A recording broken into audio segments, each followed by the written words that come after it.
اللہ الرحمن الرحیم۔ بیہقی شریف کی روایت ہے، رسول اللہ صلی اللہ علیہ وسلم نے ارشاد فرمایا کہ یہ رمضان المبارک کا مہینہ ایسا ہے کہ اس کے اندر 3 عشرے ہیں۔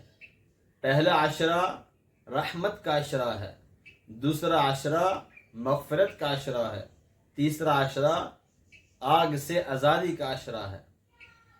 اور پھر فرمایا جو اس مہینے کے اندر اپنے غلاموں پر اور باندیوں پر یعنی ملازمین پر جو ہے وہ تخفیف کر دیتا ہے، نرمی کر دیتا ہے، ان کے کام کو، ان کے بوجھ کو ہلکا کر دیتا ہے، اللہ تعالیٰ جو ہے اس کی بخشش فرماتے ہیں اور اس کے لیے جہنم سے آزادی لکھ دیتے ہیں۔